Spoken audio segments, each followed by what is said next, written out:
Welcome to our recipes. ఈరోజు recipe సింపుల్గా తక్కువ టైంలోనే ఒక మంచి రెసిపీని ప్రిపేర్ చేసుకుందాము. ఎర్ర కందిపప్పు పాలకూరతో పప్పు చేస్తున్నాను. చాలా టేస్టీగా ఉంటుంది. తక్కువ టైంలోనే మనం ఈ పప్పు అనేది ప్రిపేర్ చేసుకోవచ్చు.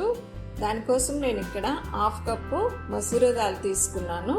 ఈ శుభ్రంగా 2 సార్లు కడిగి పప్పు మునిగే వరకు వాటర్ యాడ్ చేసి ఒక 1/2 అవర్ అన్నా నానపెట్టుకోవాలి. ఇప్పుడు ఈ పక్కన పెట్టేస్తున్నాను. మనం తీసుకున్న పప్పుకు సరిపడా పాలకూర తీసుకున్నాను. ఈ పాలకూర చిన్న చిన్న కట్టలేను 5 తీసుకున్నాను. మనం తీసుకున్న పప్పుకి ఈ పాలకూర అయితే సరిపోతుంది. ఇప్పుడు ఇది శుభ్రంగా క్లీన్ చేసి కడిగి పక్కన పెట్టేస్తాను. స్టవ్ మీద ఒక పాత్ర పెట్టి 2 స్పూన్స్ ఆయిల్ యాడ్ చేస్తున్నాను. ఆయిల్ హీట్ అయిన తర్వాత 1 స్పూను జీలకర్ర, 2 ఎండుమిర్చి, ఇవి కొంచెం ఫ్రై అయిన తర్వాత ఒక ఆనియన్ పెద్దదే కట్ చేసి యాడ్ చేస్తున్నాను. ఈ ఆనియన్ ఫ్రై అవ్వటానికి కొంచెం సాల్ట్ని యాడ్ చేస్తున్నాను. ఇప్పుడు ఒకసారి ఇలా మిక్స్ చేసుకుందాము. ఒక 5-6 వెల్లుల్లి రెబ్బలు తీసుకొని ఇలా కచ్చా పచ్చాగా దంచి ఈ ఆనియన్స్లో యాడ్ చేస్తున్నాను.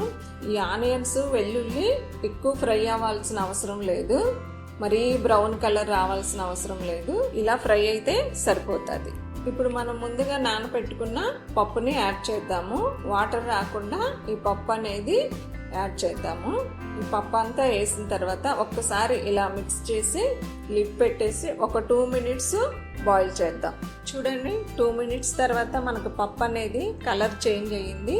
ఇప్పుడు ఇది ఒకసారి మిక్స్ చేసి కొంచెం కర్రీ లీవ్స్, 2 టమాటా పెద్దయే తీసుకున్నాను, కట్ చేసి యాడ్ చేస్తున్నాను. ముందుగా మనం కడిగి పెట్టుకున్న పాలకూరని ఇలా కట్ చేసి యాడ్ చేస్తున్నాను. ఇలా పాలకూర కట్ చేసి యాడ్ చేయటం వల్ల మనకు తొందరగా బాయిల్ అవుతుంది.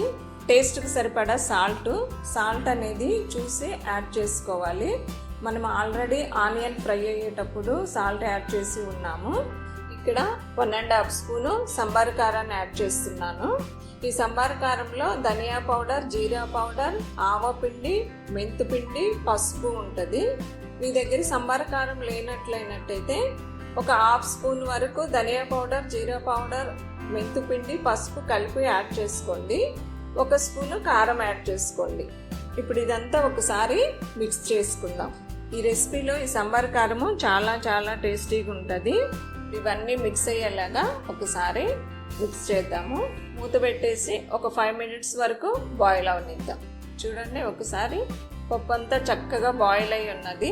ఇక్కడ నేను ఇప్పుడు కొంచెం చింతపండు పులుసుని యాడ్ చేస్తున్నాను. కొంచెమే గోరు పులుసు అంటారు చూడండి, అంతనే యాడ్ చేస్తున్నాను. ఒక చిన్న రెబ్బ నానబెట్టి పులుసు తీసి చింతపండు పులుసు అనేది యాడ్ చేస్తున్నాను. కంపల్సరీ చింతపండు పులుసు అనేది యాడ్ చేసుకోవాలి. ఇప్పుడు ఒకసారి ఇలా మిక్స్ చేసి మూత పెట్టేసి ఒక 2 to 3 మినిట్స్ బాయిల్ చేద్దాం. చూడండి, చక్కగా బాయిల్ అయ్యింది. ఇలా అయినా మనం సర్వ్ చేసుకోవచ్చు.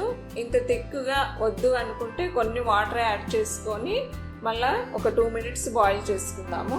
నేనైతే ఇక్కడ కొన్ని హాట్ వాటర్ని యాడ్ చేస్తున్నాను.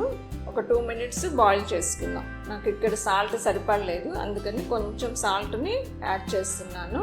కొంచెం కొత్తిమీర వేసి స్టవ్ ఆఫ్ చేయాలి. సింపుల్గా టేస్టీగా ఎర్ర కందిపప్పుతో పాలకూర వేసి పప్పు చేశాను. చాలా టేస్టీగా ఉంది. ఇప్పుడు సర్వ్ చేసుకుందాం. ఈ పప్పుని రైస్లోకి, రోటీలోకి, చపాతీలోకి తీసుకోవచ్చు. ఈ రెసిపీ మీకు నచ్చింది అనుకుంటున్నాను. నచ్చినట్లయితే ట్రై చేయండి. ఎలా వచ్చిందో కామెంట్ చేయండి, లైక్ చేయండి. Thank you for watching.